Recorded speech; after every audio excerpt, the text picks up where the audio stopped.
आपने इतिहास के किताबों में जरूर पढ़ा होगा कि रोम जब जल रहा था तो नीरो बंसी बजा रहा था। बिहार पिछले 4 दिन से धू कर जल रहा था और पूरे देश भर में सिर्फ बिहार ही था जो यहाँ लगातार ट्रेनों में तोड़फोड़ की जा रही थी, आग लगाई जा रही थी, शॉपिंग मॉल को लूटे जा रहे थे, पुलिस वाले को पीटा जा रहा था, भारतीय जनता पार्टी के कई नेताओं के घर पर हमले किए जा रहे थे, लेकिन इसमें प्रशासन मौन। देखिए, ये युवाओं की प्रतिक्रिया कैसे हो सकती है? जो छात्र सेना में बहाली चाहते हैं वो जानते हैं कि सेना में कितना डिसिप्लिन होता है, वो कभी अपनी संपत्ति का नुकसान नहीं कर सकते हैं, ट्रेन में आग नहीं लगा सकते। देखिए, जो सत्ता में बैठे लोग हैं, गठबंधन के सहयोगी हैं, जो बिहार में विकास की बयार बहा देने का दम्भ भरते हैं, वह आपस में लड़े भिड़े हुए हैं। यह एक साजिश थी कि बिहार को देश के मानचित्र पे और विदेशों में इसकी छवि को धूमिल किया जाए। मान में भी जो नौजवान हैं, इनको रोजगार नहीं मिल रहा है। 19 लाख रोजगार के झूठे वादे पर यह सरकार आज कायम है और सरकार अकूत भ्रष्टाचार में डूबी हुई है। आदेश जी, ऐसा कोई विभाग नहीं है जहां भ्रष्टाचार अपने चरम पे ना हो।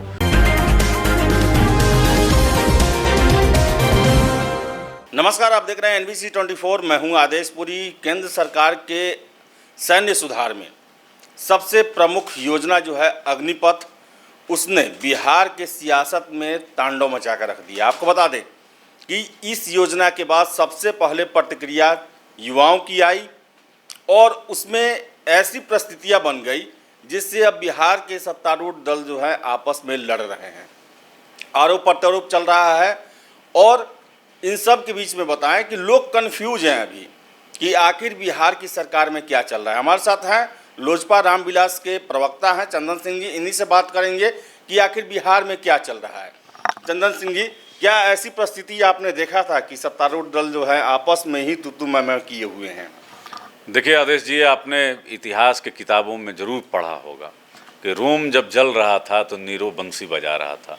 बिहार पिछले 4 दिन से धू कर चल रहा था और पूरे देश भर में सिर्फ बिहार ही था जो यहाँ लगातार ट्रेनों में तोड़फोड़ की जा रही थी, आग लगाई जा रही थी, शॉपिंग मॉल को लूटे जा रहे थे, पुलिस वाले को पीटा जा रहा था और भारतीय जनता पार्टी के कई नेताओं के घर पर हमले किए जा रहे थे, लेकिन इसमें प्रशासन मौन। जैसे सत्ता के संरक्षण में ये सब संचालित किया जा रहा हो।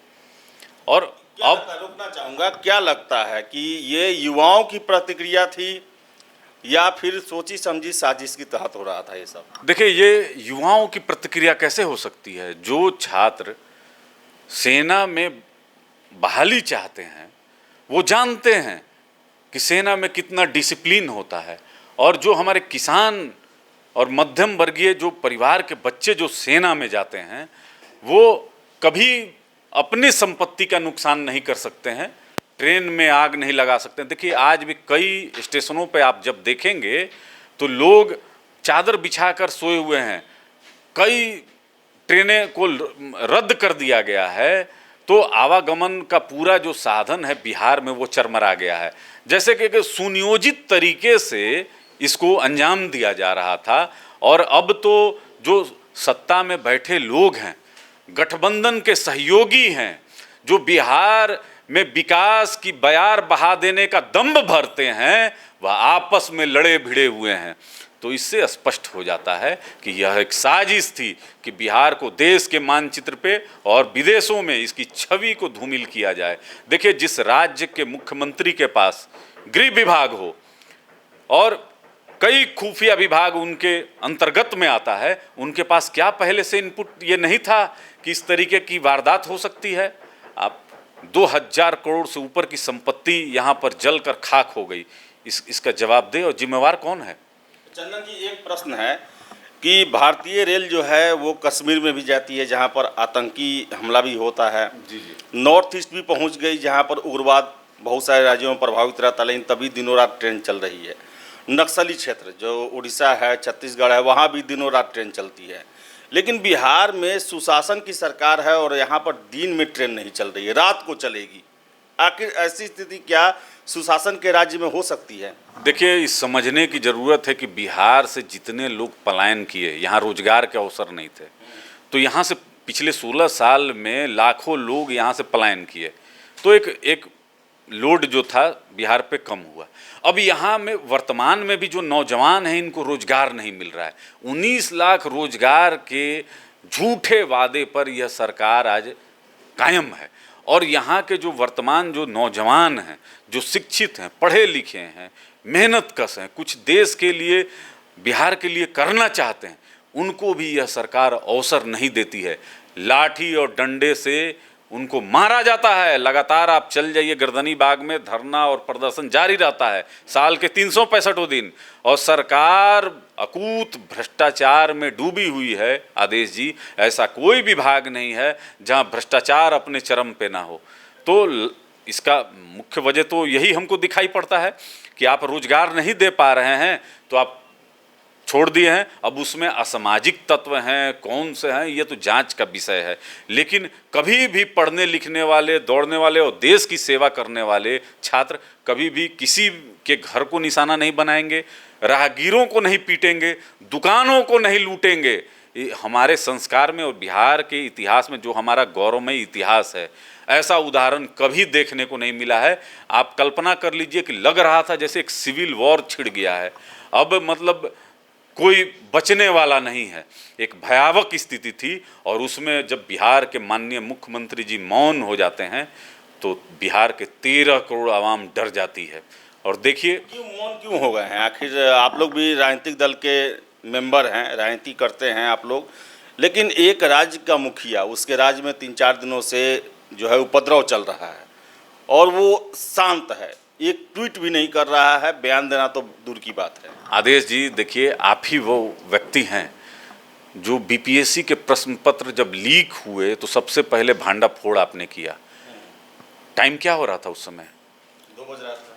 2 बज रहा था। और माननीय मुख्यमंत्री जी का बयान इस पर कब आया कि हमको अभी अभी जानकारी हुआ है? 8 बजे रात को। तो आप समझ लीजिए कि जिस राज्य के मुख्यमंत्री को उसके राज्य में इतनी बड़ी घटना होने पे इतना घंटों के बाद पता चलता हो, तो आप सहज अंदाजा लगा लीजिए कि माननीय मुख्यमंत्री जी का जो कानून व्यवस्था जो ये अपने जिम्मे रखे हैं, अब इनके अधिकारी इनका बात नहीं सुनते हैं, गलत पिक्चर पेश करते हैं, सही जानकारी नहीं देते हैं। हम तो यही मानेंगे ना, जब बिहार में तमाम जगहों पे उत्पात हो रहा था माननीय मुख्यमंत्री जी, तब आप मिनिमाइज क्यों नहीं किए? लगातार सड़कों पर हाथ में डंडा लिए हुए लोग दौड़ रहे थे, आपको तो उनको पकड़ना चाहिए था, हिंसा को रोकना चाहिए था, उनको समझाना चाहिए था, जनता के सामने आ पाते कि अग्निपथ योजना में जो खामी है उसको आप केंद्र सरकार से बात करके सुलझाइएगा, या इस योजना को वापस लेने के लिए सरकार पे आप दबाव बनाइएगा। लेकिन आपने तो कुछ नहीं बोला। आपके राष्ट्रीय अध्यक्ष हाँ इस पे जरूर बोले, लेकिन आपको सामने आने में क्या दिक्कत था? आप गृह मंत्री हैं, आपके राष्ट्रीय अध्यक्ष तो गृह मंत्री नहीं हैं, आप गृह मंत्री हैं। तो बिहार का जो 2000 करोड़ से ऊपर का नुकसान हुआ, इसके लिए जवाबदेह और जिम्मेवार भी आप ही हैं माननीय मुख्यमंत्री जी। एक और चीज़ देखने को मिला कि बिहार के युवा सड़कों पर थे, और जो राजनीतिक दल हैं वो दावा करते हैं कि आपके हम सेवक हैं, आपके तारनहार हैं, आपके हम भाई हैं, ये बहुत तरह की बातें करते हैं। लेकिन देखा जाए तो चिराग पासवान ही मैदान में रहे, बाकी लोग कहीं नहीं थे। क्या लगता है क्या हो रहा है बिहार की राजनीति में? क्यों नहीं सड़कों पे आना चाहते हैं बाकी दल, चाहे वो बीजेपी हो, जदयू हो, आरजेडी हो, हम हो या अन्य तमाम दल हो? केवल चिराग पासवान को ही कल देखा गया और पप्पू यादव को देखा गया। देखिए आदेश जी, इसके पीछे 1 साल की मेहनत है। हमारे नेता आदरणीय चिराग पासवान जी पिछले 1 साल से बिहार के 38 जिला में आशीर्वाद यात्रा के माध्यम से लोगों से, नौजवानों से जनसंवाद किया है, और जो एक तस्वीर जो उनको मिली, तो जब तक बदलाव यहाँ पर सरकार में नहीं होगा, एक नौजवान के हाथ में जब तक बागडोर नहीं आएगी, तब तक विकास करना संभव नहीं है। जैसे ही अग्निपथ योजना के बारे में यह जानकारी मिली कि कुछ जगह पे प्रदर्शन हुए हैं, हमारे राष्ट्रीय अध्यक्ष और हमारे नेता आदरणीय चिराग पासवान जी आदरणीय राजनाथ सिंह जी को पत्र लिखते हैं और इसको वापस लेने का आग्रह करते हैं कि युवाओं में एक भ्रम की स्थिति है। उसके बाद एक प्रेस कॉन्फ्रेंस भी करते हैं इन्हीं नौजवानों के पक्ष में। उसके बाद अपने कार्यालय से एक मौन मार्च निकालते हैं जो राजभवन तक जाना था। दुर्भाग्यवश उसको हड़ताली मोड़ पर ही पुलिस के हजारों जवान रोक लेते हैं और एक प्रतिनिधि मंडल जो है वह राजभवन जाता है। माननीय महामहिम राज्यपाल से तो मुलाकात नहीं होती है, लेकिन उनके प्रतिनिधि को हम लोग ज्ञापन देते हैं। तो हमारे नेता तो बराबर नौजवानों का चिंता करते हैं। उन्होंने तो स्पष्ट कहा है कि इसमें जो भ्रम की स्थिति है इनको आप समाप्त कीजिए। नौजवानों का भविष्य जो है उसको सुरक्षित करने के लिए केंद्र सरकार से आग्रह भी हमारे नेता किए हैं। तो लगातार हमारे नेता सड़क से लेकर संसद तक बिहार का जो आवाज़ रहता है इसको उठाने का काम करते हैं। लेकिन कुछ पॉलिटिकल पार्टी सिर्फ जात पात, अगड़ा पिछड़ा, दलित महादलित की राजनीति 24 घंटा। माननीय मुख्यमंत्री जी जातीय जनगणना पे जितना सक्रिय रहते हैं उतना जनसंख्या नियंत्रण पे नहीं रहते हैं। माननीय मुख्यमंत्री जी बिहार में कानून व्यवस्था पे सक्रिय नहीं दिखाई देते हैं, लेकिन और सब विषय पे अगड़ा पिछड़ा का करना हो तो देखिए उसमें बहुत सक्रिय रहते हैं। विकास के किसी भी विषय पे माननीय मुख्यमंत्री जी का आप 5 मिनट का भाषण नहीं सुनिएगा। हमने कितना कुछ किया है, कितना कुछ किया आपको तो सब पता है।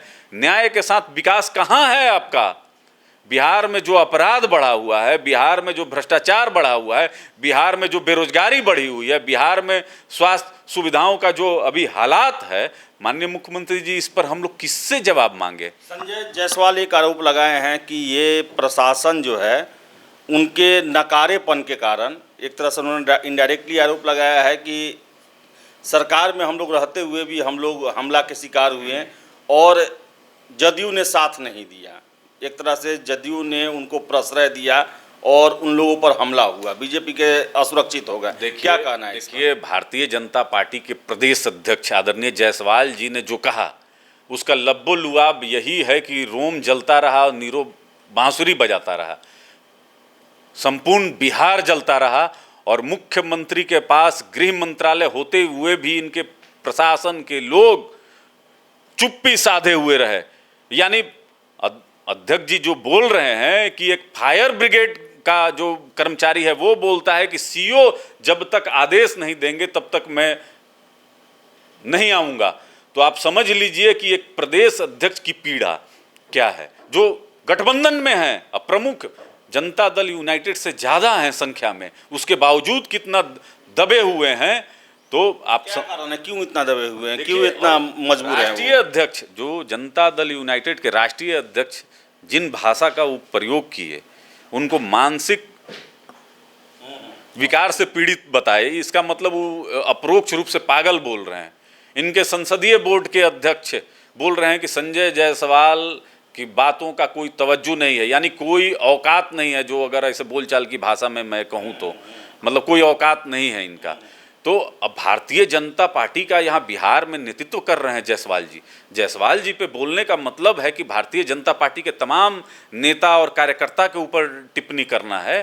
तो ये तो अपने आप में यह स्पष्ट हो जाता है कि जो हमारे नेता आदरणीय चिराग पासवान जी ने कहा था कि यह सरकार बहुत जल्द गिर जाएगी और बिहार में मध्यावर्ती चुनाव होंगे। देखिए, हम तो मांग करते हैं, जो स्थिति हमने देखा है कि बिहार में राष्ट्रपति शासन लगना चाहिए और बिहार में जब राष्ट्रपति शासन लगेगा और उसके बाद जो चुनाव होंगे उसमें जनता अपना सही जो है उत्तराधिकारी को चुन सकती है। क्योंकि माननीय मुख्यमंत्री जी ये जनता की पसंद नहीं है, ये गठबंधन के थोपे हुए मुख्यमंत्री हैं जिनको बिहार के विकास से कोई लेना देना नहीं है, बिहार में रोजगार देने से कोई लेना देना नहीं है, बिहार के नागरिकों की सुरक्षा देने में ये अक्षम हो रहे हैं। और बिहार से बाहर लगातार बिहार के जो पढ़े लिखे नौजवान हैं वो पलायन कर रहे हैं और जो यहाँ पर मौजूद हैं उनको लाठी डंडा यही सब मारा जा रहा है। या तो आप समझ लिए कि शराब बेचने का होम डिलीवरी का काम है या फिर ट्रेन जलाने का काम है, यही रह गया है बिहार में। नीतीश कुमार फिर पलटी मारेंगे? देखिए, नीतीश कुमार जी अभी अपने लोकप्रियता के सबसे निचले पायदान पर हैं। संभवतः अगर चुनाव अगर हो जाए तो ये 5 सीट भी नहीं जीत पाएंगे। तो इनका हालात जो है अभी ये कुछ बोल नहीं पा रहे हैं। आप सोच लीजिए कि जो मुख्यमंत्री जिसके राज्य में इतनी घटना हो रही हो वो जब कैमरा के सामने आकर नहीं बोल पा रहा है तो वो क्या अब जनता के बीच में जाएंगे। तो इनकी सेवा जो है समाप्त है। क्या लगता है? और जो अग्निपथ जो स्कीम है उस पर आपके नेता तो उस पर एक्सप्लेन कर चुके हैं, लेकिन अभी भी भारत सरकार के द्वारा तरह तरह का जो है आश्वासन दिया जा रहा है। क्या लगता है कहाँ खामी रह गई है आपको? चंदन सिंह को क्या लगता है? नहीं, देखिए, हम अपने जो हमारे राष्ट्रीय अध्यक्ष हमारे नेता आदरणीय चिराग पासवान जी ने कहा कि इसमें युवाओं के भ्रम को दूर करना चाहिए और जब 4 साल के बाद ये रिटायर कर जाएंगे तो ये सुनिश्चित इनके रोजगार के अवसर सुनिश्चित होने चाहिए। अगर ये अवसर सुनिश्चित नहीं हो पाते हैं, इसलिए कि हमारे नेता आदरणीय चिराग पासवान जी ने भी कहा है कि कई ऐसे राज्य हैं जहां बेरोजगारी का आंकड़ा पहले से ही आसमान छू रहा है। अब बिहार में ही आप देख लीजिए कहाँ वैकेंसी निकल रही है, रोजगार तो यहाँ है नहीं। तो मान के चलिए कि अब अग्निवीर जो हैं 4 साल की वहाँ से नौकरी करने के बाद जब यहाँ पर बिहार लौटेंगे तो यहाँ तो सरकार रोजगार दे नहीं पाएगी। तो जब रोजगार नहीं दे पाएगी तो एक ट्रेंड फोर्स से निकला हुआ 4 साल का ट्रेंड जो आर्मी का जवान है वो क्या करेगा रोजगार के लिए? जब उसको रोजगार नहीं मिलेगा तो अगर वो अपराध में आ जाता है तो आप समझिए कि ट्रेंड और प्रोफेशनल अपराधी अगर बनेगा तो वह राज्य और देश के लिए सबसे ज़्यादा खतरनाक होगा। हमारे नेता आदरणीय चिराग पासवान जी ने भी कहा है कि सरकार इसको अगर वापस ले ले तो ये सबसे अच्छा चीज़ होगा। प्रश्न है कि जितने भी बीजेपी शासित राज्य हैं वहाँ के मुख्यमंत्रियों ने कहा है कि ये जब रिटायर करेंगे तो हम अपने पुलिस में इन्हें आरक्षण एक तरह से देंगे, इनको विशेष प्रावधान करेंगे।